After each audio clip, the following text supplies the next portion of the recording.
DepEd should learn from the K to 12, hindi ba? Yung K to 12, medyo matagal din yung consultation, ganyan.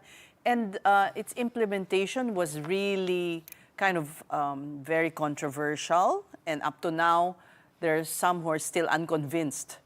So, ano ba ang kinakailangan? Ito na lang siguro ang mas magandang itanong namin sa inyo. Yung malawakang konsultasyon, ano ba ang dapat gawin ng DepEd para maipatupad ito?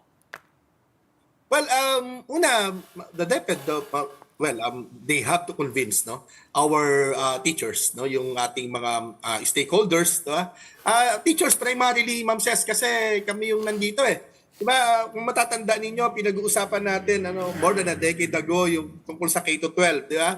Hindi naman natin sinasabi na sana pumalpak ito. Pero ang lahat ng assessment po dito, even ng ating gobyerno, it's a failure. Even President Marcos, sinasabi niya na failure itong K-12, especially itong grades 11 and 12. Itong senior high school natin, may studies din po, yung ating mga employers, yung World Bank, yung CHR, lahat po, yung EDCOM ay nagsasabi, at hindi naman natin to lang ina-attribute, Ma'am Ses, doon dahil sa kawalan ng consultation. In fact, itong K-12 po, nakabuelo ito ng mahaba-haba eh. Di ba? Nakabuelo po ito ng mahaba-haba. Simula nung pumasok ang Aquino administration nung when was that? 2010, pinush ito ni Brother Army, nakumbinsi niya yung mga mambabatas, mahaba-haba. Pero ganito pa rin yung naging resulta.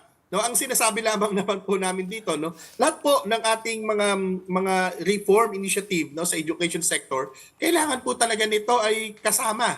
Kasamang niyayakap po ito ng ating mga stakeholders. And of course, hindi natin pwedeng kalimutan yung basic, yung fundamental necessities ng ating public school system. Kasi ang gustong i-resolve ng DepEd dito po sa issue na ito ay mabawasan yung disruption of classes. Tama po yan. Isa pa ay mabawasan yung workload ng mga teachers. Lalong tama rin po yan. Wala po kaming tutol dyan, of course. Pero baka naman hindi natin napapansin yung mas mahalagang bagay dito po sa ating system. O baka naman hindi natin iyon napapansin, hindi yung strategic po, di ba?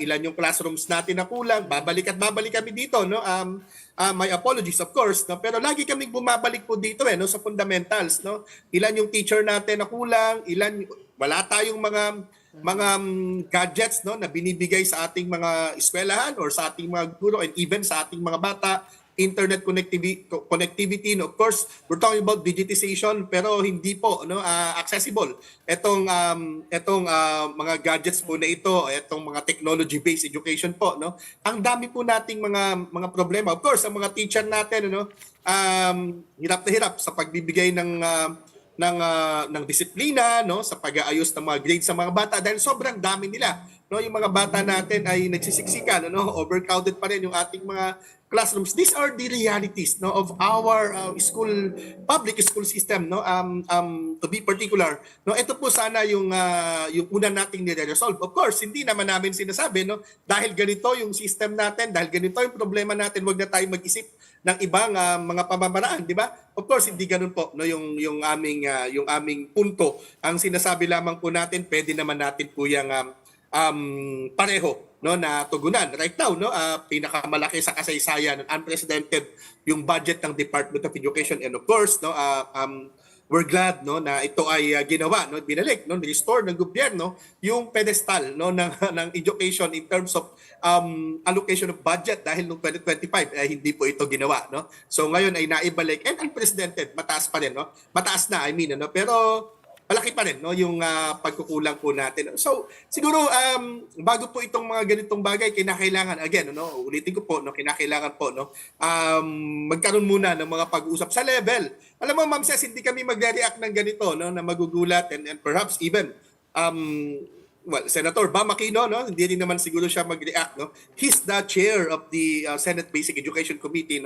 Kung nasabi sa kanya ahead, or ganun din kami kung nasabi sa amin din ahead, at kami naman ay we appreciate the DepEd, the current DepEd leadership, no, dahil talaga naman consultative, no, talaga naman nakikinig din. And in fact, yung statement po ng DepEd ngayon and even ng Malacanang, no, today ay makikita po natin 'yon, no, na sabi nila hindi naman ito final pa, ito pa lamang naman ay proposal at magkakaroon pa po ng mga consultations. No, so that's the right thing to do, no, and supposedly that's the first step, no, supposedly, no, yung consultation po. Okay.